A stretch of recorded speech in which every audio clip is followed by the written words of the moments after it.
Play button കണ്ടിട്ടാണ് ഇന്നത്തെ ദിവസത്തെ തുടക്കം തന്നെ. അതെ, നമ്മളെ നാഫി മമ്മി ഉസ്താദിന്റെ നിക്കാഹാണിന്ന്. മൂപ്പരെ അറിയാലോ, യൂട്യൂബിലൊക്കെ തരംഗം സൃഷ്ടിച്ചു കൊണ്ടിരിക്കുകയാണ്. കാക്ക കുളിച്ചാ കൊക്കാകുമോ എനിക്ക് മൂപ്പരോട് ചോദിക്കണം എന്നൊക്കെ ഉണ്ട്. പിന്നെ പുതിയാപ്പിളായി പോയില്ലേ, ഒന്നും മിണ്ടിയില്ല. പിന്നെ വീഡിയോ എടുക്കലായിരുന്നു.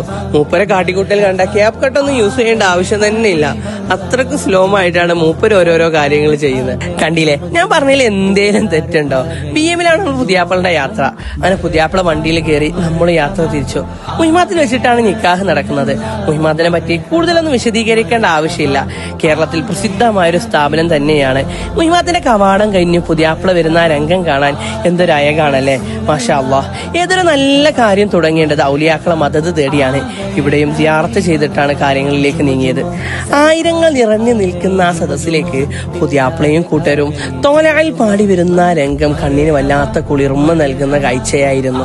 മാഷാ അല്ലാഹ്, തിങ്ങി നിറഞ്ഞു നിൽക്കുന്ന സദസ്സ്, ആലിമീങ്ങളും സാദാത്യങ്ങളും ധന്യമായ വേദി സാക്ഷ്യം വഹിച്ചുകൊണ്ട് ആ പുണ്യകർമ്മം നടക്കുകയാണ്. അൽഹംദുലില്ലാഹ്, അങ്ങനെ നിക്കാഹ് കഴിഞ്ഞു. തഅനിയത്ത് പാടാൻ തുടങ്ങി. ശേഷം എല്ലാവരും പുതിയാപ്പൾക്ക് ആശംസകൾ അറിയിക്കാൻ തുടങ്ങി. നമ്മൾ ഭക്ഷണം കഴിക്കാനും പോയി. അടിച്ചു തിന്നാണ്.